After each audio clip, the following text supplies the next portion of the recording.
운명론입니다. 그래서 동양에는 토정 비결이 있고요. 운세가 있고요. 아침마다 신문을 펼치면 모든 신문마다 있는 게 토정 비결 이런 거 있잖아요. 운세. 그리고 요즘에 예능에는요. 무당들이 엄청 음지 있지 않고 이제 양지로 진출해 있어요. 어느 예능 프로그램이고 무당이 출연하지 않는 방송사가 없을 정도로. 타로도 많고. 그래서 여러분 주역에서는요. 주역, 중국 주역에서 사람이 태어난 년, 월, 일, 시 이거를 네 기둥이라고 해서 뭐라고 합니까? 사주라고 합니다. 뭘 그렇게 너무 힘줘서 말씀. 네, 사주라고 말합니다. 근데 이 사주에는요, 네 기둥에는 한 기둥당 하늘의 기운과 땅의 기운을 상징하는 글자가 2개씩 붙어 있어요. 그래서 네 기둥에는 2글자가 붙어 있는데 그 네 글자, 네 기둥에 8글자를 모아놓은 게 팔자예요. 그래서 우리가 흔히는 인생은 뭔 소관이다? 팔자소관이다라는 말을 정말 많이 합니다. 그래서 우리 이런 말 많이 아이고 내 팔자야.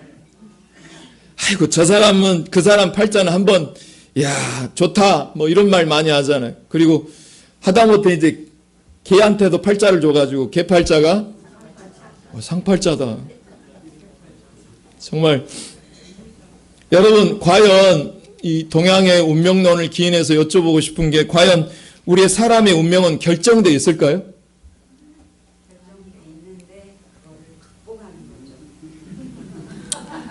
뭐 어느 복음에 있는지는 모르겠지만 존중합니다.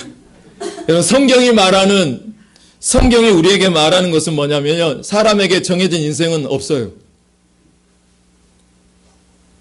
사람은 정해진 인생을 살지 않는데요. 지금 여기에서 내가 하나님과의 어떤 인격적인 관계를 맺느냐에 따라서 그 인생이 진행되고 결정된대요. 켈빈이 그런 말을 했어요. 우리는 운명론, 사주, 분모 위에 팔자가 결정이 되는데 켈빈은 애정론에서 이렇게 말해요. 그리스도 예수 안에서 하나님 우리를 부르셨다. 그 부르심과 우리의 뭘 통해서 우리의 인생이 결정이 되어지고 진행되냐면 순종을 통해서 이루어진다라는 거예요. 이게 성경이 말하고 있는 우리 인생의 모든 구속사예요. 무슨 말이냐? 쉽게 말해서 성경은 인간의 자유의지, 우리가 이틀 동안 배웠던 신앙사경의 용어로 이야기하면 우리 생각과 감정이 하나님과의 관계가 어떻게 연합되어지냐에 따라서 우리가 천국을 살 수도 있고 지옥을 살 수도 있는 거예요.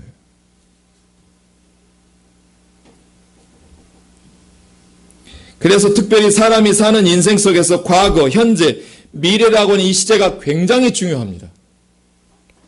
과거의 삶이 어떠했고 내 부모의 양육 패턴이 어떠했고 현재 나의 삶의 위치가 어디이고 나의 미래는 어디에 도달할 것인가 이 분명한 목적과 방향이 그 사람의 인생을 살게 한대요. 이게 아는 게 성경에서는 지혜자라고 말합니다. 오늘 읽으신 본문 속에서 이런 3가지 시제가 계속 반복해서 나옵니다. 제 시간 관계에서 뽑아갖고 왔어요. 에베소 2장 2절에 보면 그때 너희는 그 가운데 행하여 이 세상 풍조를 따르고 그때에 2장 3절 전에는 우리가 다 그 가운데서 우리 육체 욕심을 따라서 지냈고 과거예요. 에베소 2장 4절 이 이제는 나오지 않아요. 근데 생략된 거예요. 근데 여기서 이제는 넣어야지 본문의 흐름이 맞아요. 이제는 긍휼이 풍성하신 하나님의 우리를 사랑하신 그 큰 사랑을 인하여 현재죠. 2장 11절에 너희는 그때 육체의 이방인이었고 2장 12절에 그때 과거예요. 너희는 그리스도 밖에 있었고 2장 13절 이제는 현재 전에 멀리 있던 너희가 그리스도 예수 안에 있고 2장 19절 그러므로 이제부터 너희는 의인 외인도 아니요 라고 나와 있어요. 2장과 3장과 4장에 계속 이어서 에베소 2장 3장 4장에 계속해서 이런 시제에 대한 구분이 명확하게 나와 있어요. 전에는 이렇게 살았는데 이제는 이렇게 살면 안 된다.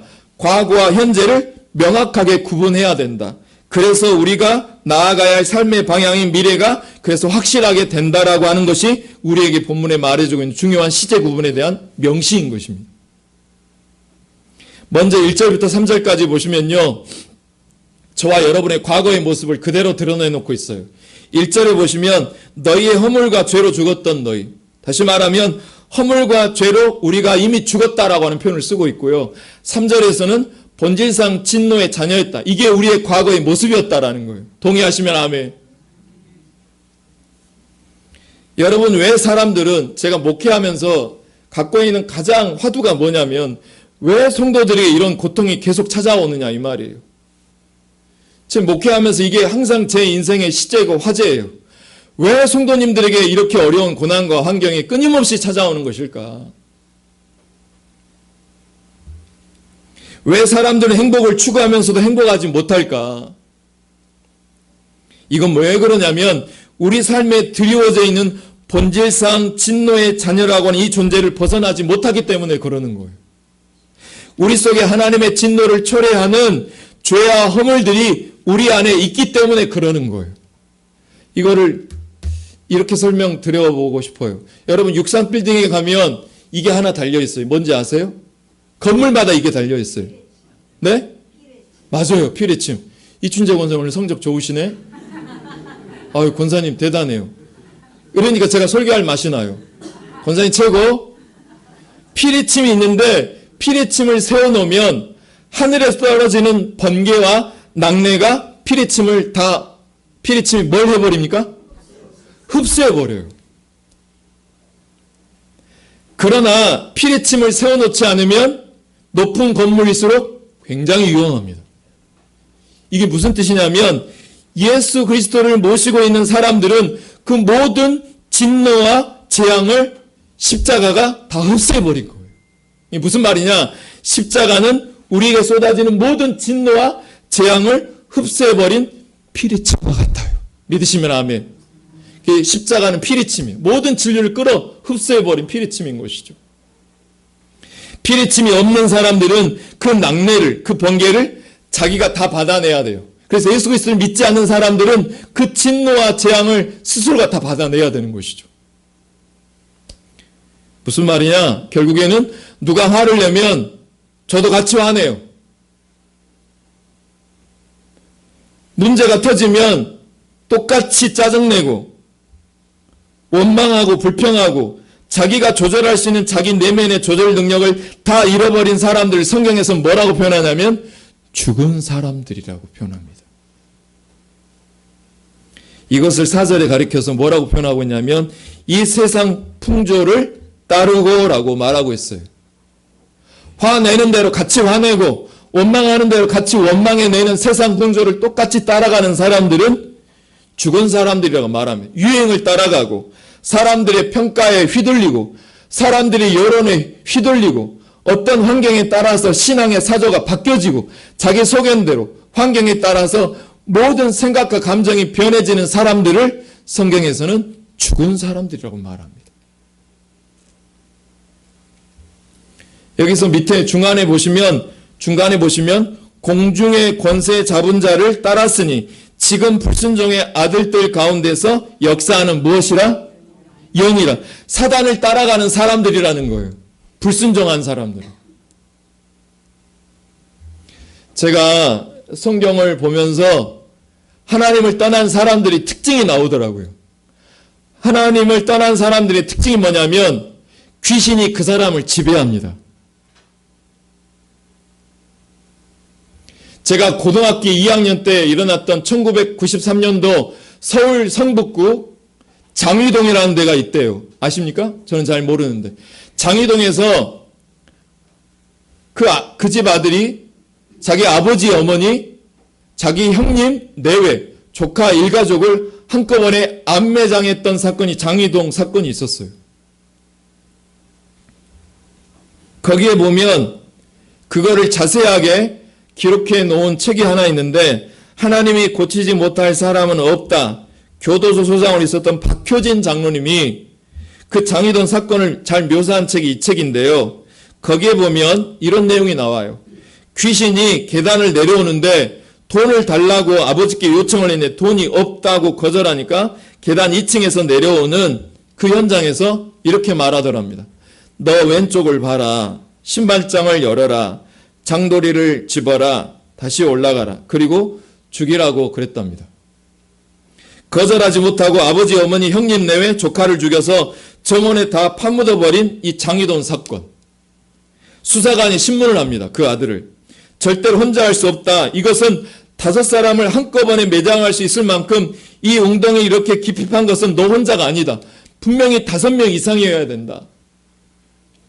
외모도 초라하고 왜소한 사람이 어떻게 큰 웅덩이를 다 팠는지 이건 이해가 안 된다. 있을 수 없다. 공범이 있다라는 거예요. 신문하는 수사관이. 나중에 이 박효진 장로님이 이 피의자였던 아들에게 물어보는데 뭐라고 하냐면 누군가 뒤에서 시키더랍니다. 그 힘을 따라서 한 거래요. 큰 웅덩이를 팔 만큼 팔이 너무 얍실해서 삽도 들지 못할 만큼 근육이었는데 갑자기 괴력이 나오더랍니다. 여러분, 사람이 귀신에 의해서 붙잡히게 되면 자기 이성을 잃어버리게 됩니다. 이것을 전문용어로 책에서 뭐라고 설명하고 있냐면 포제션이라고 하더라고요. 이 포제션 상태는 어떤 상태냐? 포위되었다. 귀신이 그를 지배했다라고 말합니다. 그보다 덜한 상태가 어떤 상태냐? obsession 상태라고 말합니다. 이 obsession 상태는 뭐냐? 강박적인 상태. 본인의 이성은 있는데 밀려서 하는 것을 말합니다. 이를테면 이런 거예요. 오늘 술 나 안 마시면, 술 마시면 안 되는데 어느덧 모르게 술자리에 있는 사람이 있어요, 없어요? 이런 사람들. 특별히 또 이런 사람들이 있어요. 원망과 불평이 입에 달고 있는 사람들 위에 주위에 있습니까, 없습니까? 있어요. 수시로 일상 용어가 원망과 불평이에요. 근데 그런 분들에게 권면해요. 그렇게 하면 안 돼. 김 집사님, 김 성도님, 그러면 안 돼요. 권면하면 머리로는 안 돼요.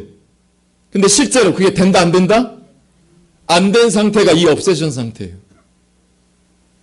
자기도 모르게 분명히 누가 권면하면 불평하면 안 되는데, 원망하면 안 되는데 끊임없이 밀려서 원망과 불평을 일삼아서 언어로 쏟아내는 사람은 이 obsession 상태래요. 세 번째 단계의 사람은 temptation이라고 합니다. 유혹의 단계죠. 이것은요, 모든 사람들이 저와 여러분도 다 경험하는 거예요. 이 질문 하나 드려볼까요? 여러분, 믿는 사람들도 귀신 들릴 수 있을까요, 없을까요? 이거에 대한 찬반 여론이 여러 가지가 있겠지만 성경에서는 크리스찬 안에도 악한 영들이 역사할 수 있다고 말합니다. 그 중에 대표적인 예가 누구가 생각이 나십니까? 마태복음 16장에 보면 예수님이 대사사장들과 서기관들에게 죽임당한다라는 설교를 하는데 사도 베드로가 뭐라고 하죠? 그리하지 마옵소서. 그래서 사단이 예수님이 뭐라고 하냐면 사단아 내 뒤로 물러가라. 너는 나를 뭐하게 하는 자다? 넘어지게 하는 자다라고 말합니다. 이를테면 우리 일상에서 이런 느낌이에요. 여러분 한 번쯤 옥상에 올라가면 여러분 한 번쯤 떨어져 보고 싶은 충동이 있었던 적이 있습니까? 없습니까? 잠깐 끝나고 저 좀 만나요? 저도 있어요. 많은 사람들이 공감하는 게 뭐냐면 옥상을 올라가면 건물에 올라 한 번쯤 날아보고 싶은 충동을 많이 갖는데요. 그리고 바닷가를 가면 배를 타면 너울대는 파도에 일렁이는 걸 보면 바다 한 번쯤 빠져보고 싶은 충동이 있으신 분 있죠? 예, 다들 거룩하신 척 하시네. 다 한 번쯤은 다 있대요. 이게 뭐냐면 이게 마귀가 속삭이는 거래요. 사람이 주는, 하나님이 주신 마음은 아니에요. 여러분 이 시간 중요한 말씀을 드릴게요. 그것도 있어요. 요즘에 제가 어떤 분을 만나는데 이분은 끊임없이 암에 대한 두려움에 끊임없이 염려하고 살아요. 3명 중에 1명이 암이다 그러니까 자기도 암에 걸릴까봐 그 두려움에 옥죄어서 삶을 일상이 힘들 만큼 힘들어 사는 분들이 있어요. 이게 하나님 주신 마음이 아니에요. 사단이 주는 마음이에요. 이런 유혹들은요, 어떻게 이길 수 있냐면, 잘 들으세요. 말씀, 언약, 약속을 끊임없이 자꾸 내가 붙잡으면 악한 영들의 역사는 약화됩니다. 자꾸 하나님의 말씀을 듣고 읽고 가까이 하면 할수록 사단의 영은 우리 안에서 그 영향력이 약화될 줄로 믿어요. 기억하세요. 악한 영들도 인격이기 때문에 내가 싫어하면 못 들어온대요. 그래서 생각이 중요한 거예요. 여러분, 그래서 우리는 뭘 조심하셔야 되냐면, 따라서 볼까요? 불순종. 따라서요, 불순종. 우리는 정말 불순종을 조심하셔야 돼요. 이 밑에 구절 보시면 불순종의 아들들 가운데 역사하는 영이라 라고 나와 있어요. 적극적으로 우리는 어떻게 살아야 되냐면, 순종하며 살게 되면 어떤 일이 벌어지느냐, 저와 여러분에게 악한 영들이 조금이라도 범접할 수 없게 된다라는 것입니다. 건강, 행복, 가정, 평화, 마음의 안식을 왜 잃어버리고 계십니까? 지금도. 마음의 안식을 잃어버리신 분들께 여쭤볼게요. 왜 이 건강과 평안과 안식을 지금 우리가 잃어버리고 있을까요? 누구 탓일까요? 마귀 탓이요? 어제 강사님 표현을 하면 누구 몫인 거예요? 내 몫인 거예요. 내 생각과 감정, 하나님이 우리에게 주신 선물, 자유의지가 하나님의 아름다운 권세와 연합되어지게 될 때 이게 이루어지는데, 내가 동의했기 때문에 귀신이 내게 와서 역사하는 거예요. 너무 좌절하거나 너무 비관하면요, 마귀가 이렇게 고백한답니다. 여기는 나의 my home, sweet my home이라고 한답니다. 그러는 순간 마귀가 쏙 우리 안에 들어옵니다. 절망과 낙심과 비관한 이 감정을 끊임없이 생각하고 감정을 이어가면 마귀가 쏙 들어와요, 우리 마음에. 이걸 버리시길 축복합니다. 아멘? 본문에서 가장 중요한 것은 나는 이런 사람이다라고 하는 것도 중요하지만, 과거에 내가 어떠하든지 간에 내가 예수 그리스도의 장성한 분량에 이르기까지, 충만한 데 이르기까지 이루는 것이 저와 여러분의 목표가 되어야 된다라는 것이에요. 나의 과거 어떠하든지 간에, 어떤 양육 패턴에서 내가 성장했든지 간에, 관계없이 내가 살아왔던 삶의 사연이 어떠하든지 간에 우리가 목표하는 것은 돈이 그리스도가 되면 안 돼요. 사업이 그리스도가 되면 안 됩니다. 손주들이 그리스도가 되면 안 됩니다.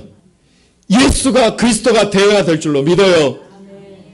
예수 그리스도가 우리의 삶의 현주소가 됐을 때만이 하나님의 원복이 소포로 보내지면, 예수 그리스도가 나의 현주소가 될 때 그 원복이 나에게 잘 당도할 수 있는 거예요. 바라건대 여러분의 손주가 아닌, 여러분의 돈이 아닌 예수가 그리스도이기를 축복합니다.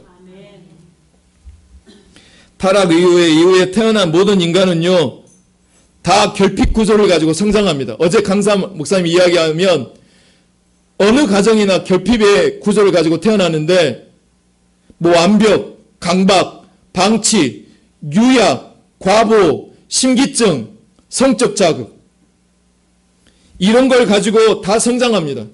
여기 앉으신 분들 중에 내가 자라왔던 환경은 너무나 완벽한 가정의 구조 속에서 성장했다라고 말하는 사람들이 여기다 한 분이라도 있을까요, 없을까요? 아무도 없어요. 모두 다 치우쳐 있어요.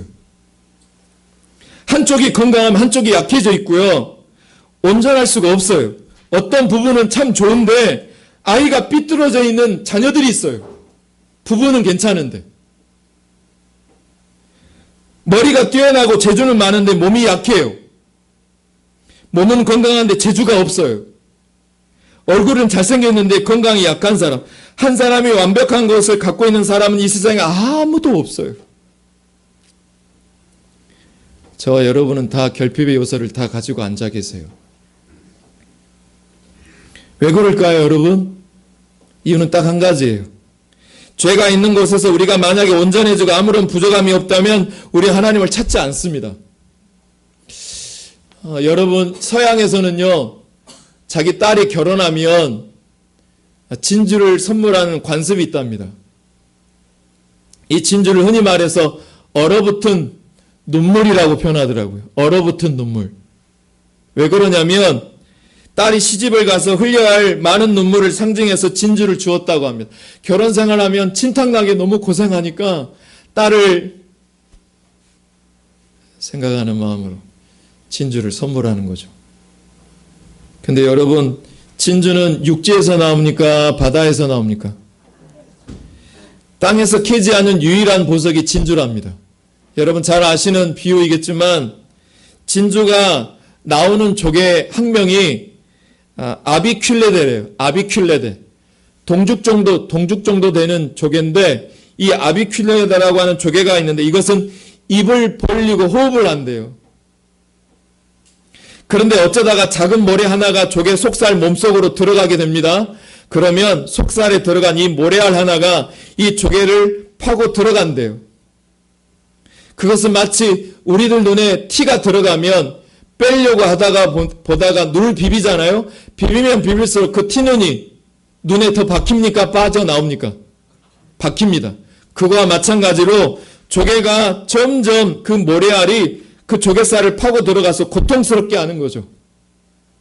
조개가 움직이기만 하면 조개의 여린 살은 찢어지듯이 아픔을 느끼게 됩니다. 조개 속에 모래알이 들어오면 조개는 라카, 이 라카라고 하는 이 물질을 만들어내서 이 모래알을 거절하고 방어를 한대요. 라카가 많이 덮일수록 진주는 점점 커지고 값이 올라간답니다. 이 라카는 아주 천천히 조금씩 생성되기 때문에 작은 진주도 수개월이 지나고 큰 진주는 여러 해가 걸려서 만들어진답니다. 이때 조개는요, 놀랍게도 이 미물 같은 조개도 모래알이 들어왔을 때 두 가지 선택하는 조개들이 양쪽으로 나눠진답니다. 자, 한 조개는요, 어떻게 결정하는 선택하는 조개가 있냐면 모래알이 들어왔어요.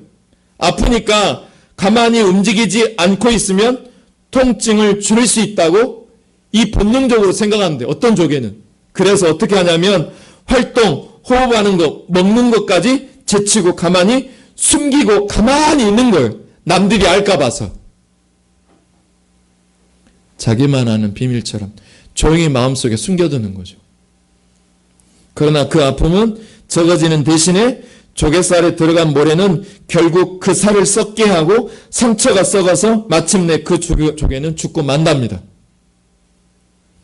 또 하나의 조개는요, 아파서 그 모래가 들어오면 아파서 이 모래를 빼내려고 이리 뒹굴고 저리 뒹굴고 몸을 비틀고 뒤척여서 계속 자기 안에 있는 분비물 라카를 뿜어낸대요.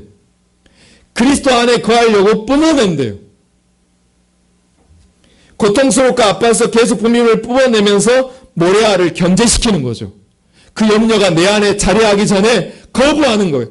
생각을 멈추는 거죠.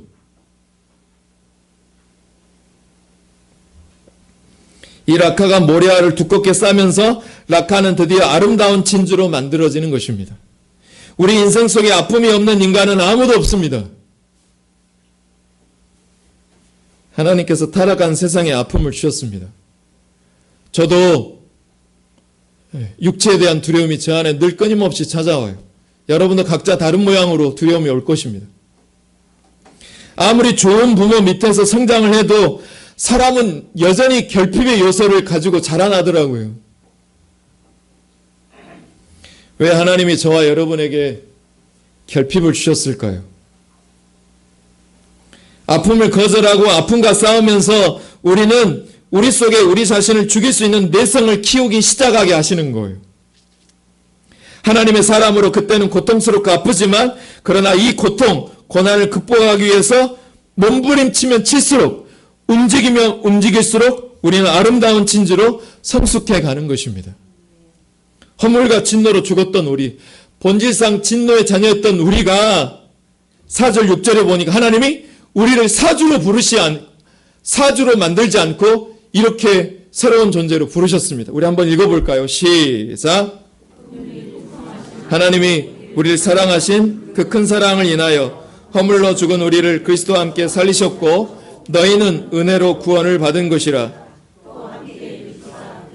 예수 안에서 함께 하늘에 앉히시니. 아멘. 전에는 타락했지만 희망이 없었던 우리였지만 살수록 우리의 미래는 불안하고 절망스럽고 끊임없이 해결되지 않을 것만 같지만, 그런데 하나님께서 긍휼과 자비로 우리를 불러주셔서 사주로 부르신 게 아니라 우리를 성도로 부르시고 작품으로 부르시고 하나님의 자녀로 부르신 것을 믿으시면 아멘. 그렇게 부르셔서 그리스도와 하나 된 존재로 함께 죽고 함께 살아나서 함께 하늘에 아친 바 된 존재로 우리를 불러주셨다라는 것입니다.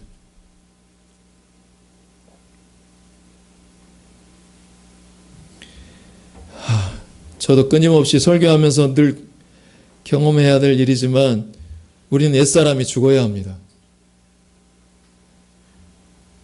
우리 옛사람이 죽어야 해요. 그런데 옛사람을 죽일 수 있는 힘이 너무나 연약합니다.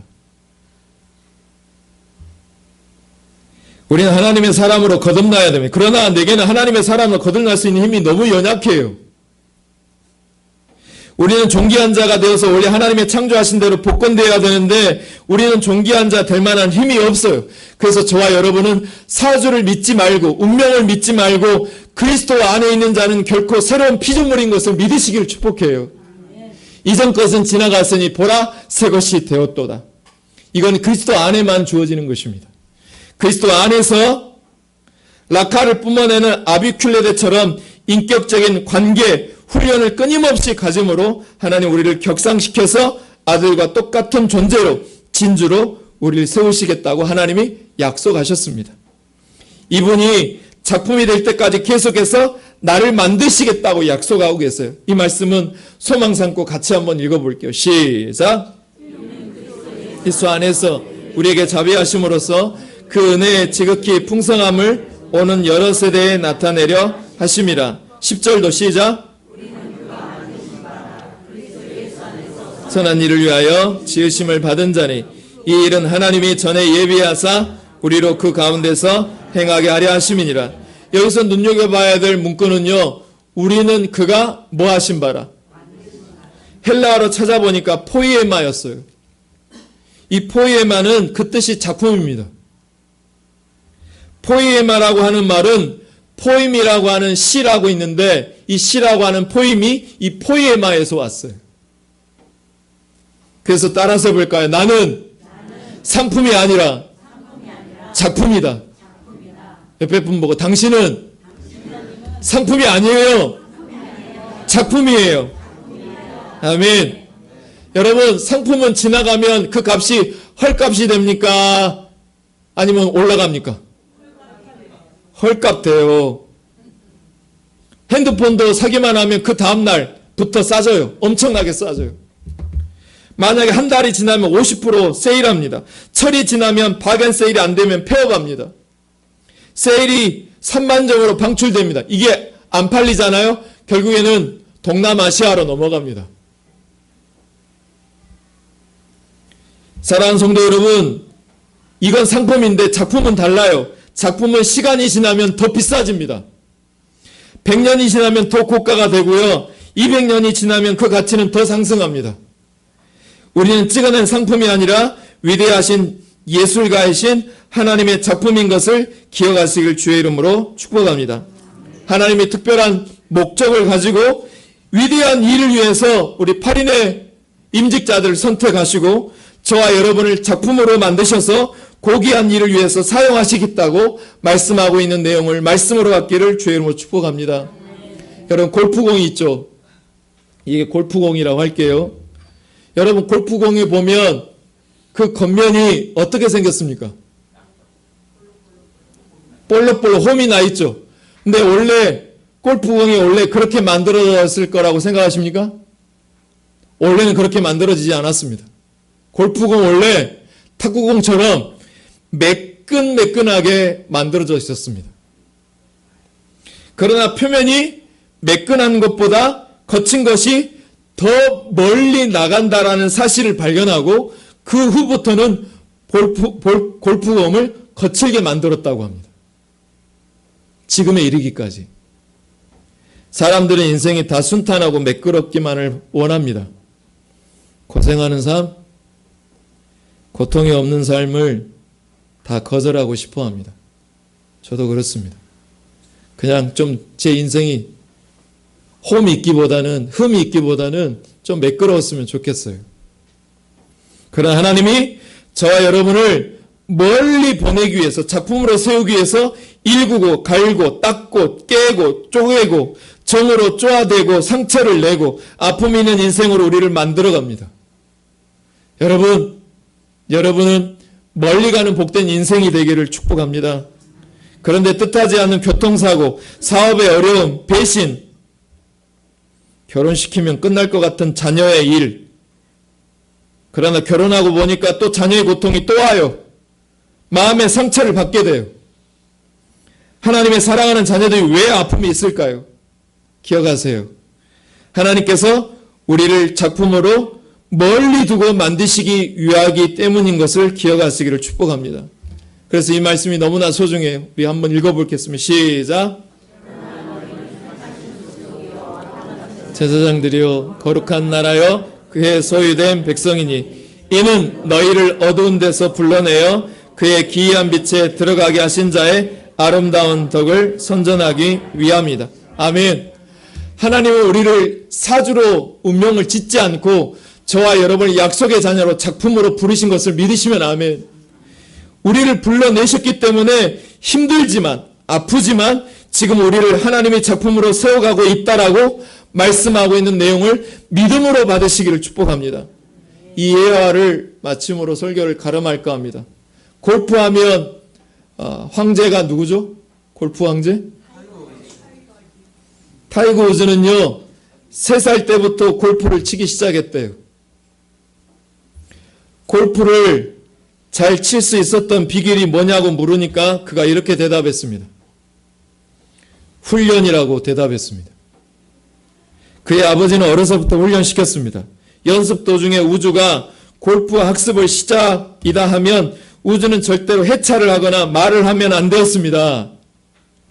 골프 연습을 하는 우주 옆에서 온갖 방해를 아버지가 합니다.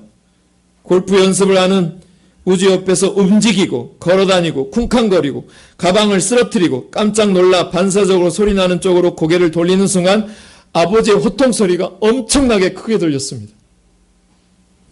타구를 할 때는 벼락이 쳐도 다른 데 눈을 돌리면 안 된다고 기침을 하고 아버지가 비명소리를 질러도 일단 공 앞에 선 우즈는 집중해서 공을 쳤다고 합니다. 훗날 타이거 우즈는 이렇게 말했답니다. 아버지가 만들어내는 어떤 소리에도 반응하지 않고 끓어오르는 분노도 견뎠던 훈련이 나로 하여금 어떤 위기 상황에서도 흔들리지 않는 생각, 정신력을 갖게 해 주었다라고 말했습니다. 사랑하는 성도 여러분, 하나님은 잠깐 있다가 사라진 상품이 아닌 저와 여러분을 작품으로 세우신 것을 믿으시기를 주의 이름으로 축복합니다. 그래서 우리 임직자들 이제 6개월 훈련이 시작이 될 거예요. 마찬가지로 하나님은 우리를 끊임없이 쪼개고 갈아붙일 때까지 아프고 고통스럽게 합니다.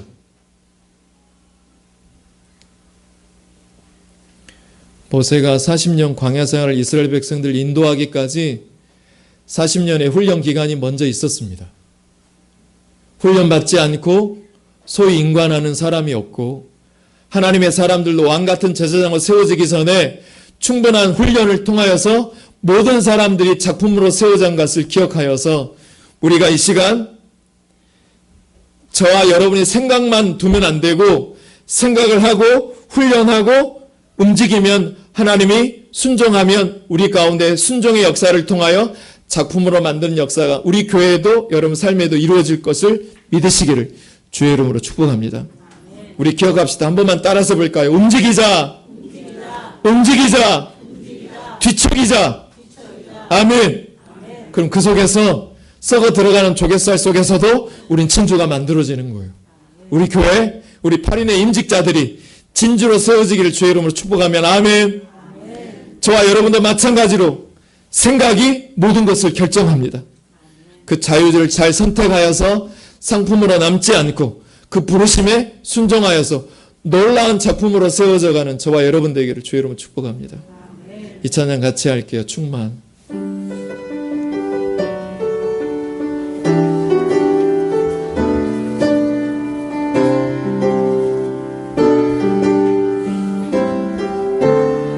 무명이어도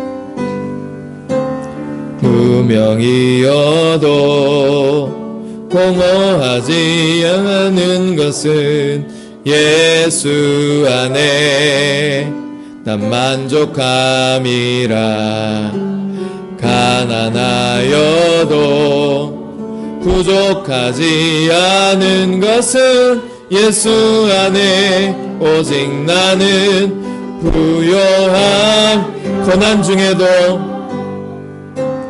고난 중에도 견뎌낼 수 있는 것은 주의 계획 믿기 때문이라. 실패하여도 일어설 수 있는 것은 예수 안에 오직 나는 승리. 내 몸이 약해도 낙심하지 않을 것은 내 몸이 약해도 낙심하지 않은 것은 예수 안에 난 완전함이. 화려한 세상 부럽지 않은 것은 난 예수로 충만함이라. 같이 고백할게. 난 예수로 충만하네. 난 예수로 충만하네. 난 예수로 충만하네. 영원한 내 안에 살아계시네. 우리 다 같이 기도할게요. 하나님,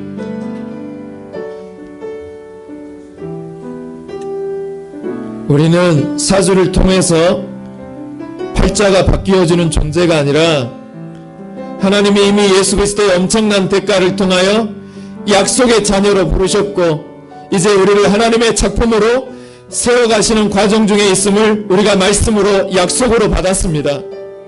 때로는 모래알이 들어와서 콕콕 찌르며 나를 괴롭게 하는 수많은 고난과 고통이 있을지라도 그 흠과 골프공의 홈을 통하여 내가 멀리 날아갈 수 있는 작품이 되는 것처럼 이 하나님의 구속사 이야기를 아는 자, 아멘함으로 순종하며 하나님의 역사를 만들어가는 자가 되게 하여 주시옵소서.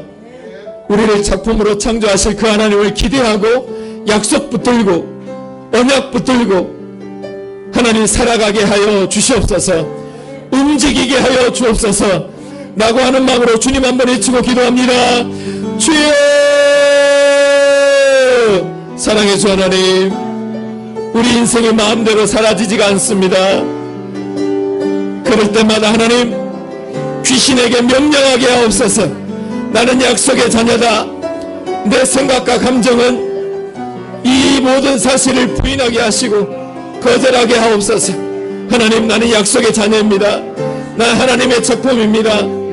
하나님 만들어가게 하신 하나님의 놀라운 구원의 역사를 바라보며 나아갈 수 있도록 하나님 붙들어 주시고 인도하여 주시옵소서.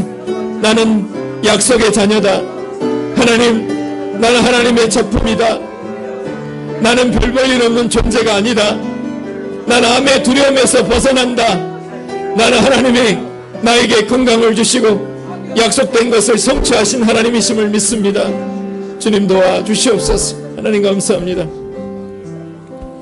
사랑하시기 때문에, 나를 너무 귀하게 여기시기 때문에 내가 사랑하는 딸아, 너희 자녀를 내가 소중하게 여긴다. 너희 연약함 내가 너무 사랑하기 때문에 광야로 사막으로 우리를 내모르셔서 단련하시고 우리 속에 있는 잡석들, 나의 거짓자, 나의 소견, 나의 의대로 행하는 모든 지저분한 것들을, 자기 의들을 쪼아내시고 다듬으셔서 정금으로 세워가고 계심을 믿습니다. 왜 아프게 하셨는지, 왜 힘들게 하셨는지 우리가 먼저 생각하고 주님 앞에 엎드리게 하여 주옵소서. 작가 되시는 아버지의 의도를 깊이 깨닫고 그 부르심에 순종하는 우리 모두가 되게 하여 주옵소서. 훈련받게 하셔서 그 누구보다도 하나님의 작품으로 멀리 그 가문과 믿음의 가문이 멀리 가는 아름다운 인생 되게 하여 주옵소서. 예수님 이름으로 기도합니다. 다 같이 일어나셔서 찬송합니다.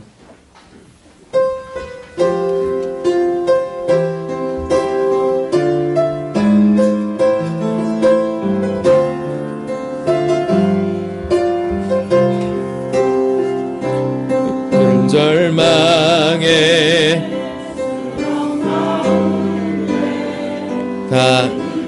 닿을 수 없던 우리 어두운 밤 중에 하늘을 향해 주의 이름 나 부를 때 어둠을 뚫고 오신 주 사랑 나의 절망 거두셨네. 주님의 공로 다 이루셨네.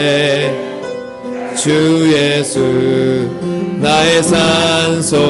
할렐루야 외쳐요. 할렐루야 주를 찬양하여라. 할렐루야 자유케 하셨도다. 죄의 저주 부르신 주께 구원이 있도다. 주 예수 나의 산소. 주 예수 나의 산소망. 주 예수 나의 산소망. 죄와 사망의 법에서 우리를 건지시기 위하여 희생이 제물이 되신 예수 그리스도의 은혜와 아버지 하나님의 극진하신 사랑하심과 성령님의 교통하심이 하나님의 작품으로 세워져 가기를 갈망하는 우리 성도들 머리 위에, 섬기는 가정과 우리의 사업 위에, 특별히 군입대하는 사랑하는 청년 위에, 수술을 마치고 회복 중에 있는 사랑하는 병상에 있는 성도들 위에, 이 나라와 이 민족 앞길 위에, 그리고 선교하는 모든 한국교회와 세계 선교교회 위에 이제부터 영원까지 함께 하시기를 간절히 축원하옵나이다. 아멘.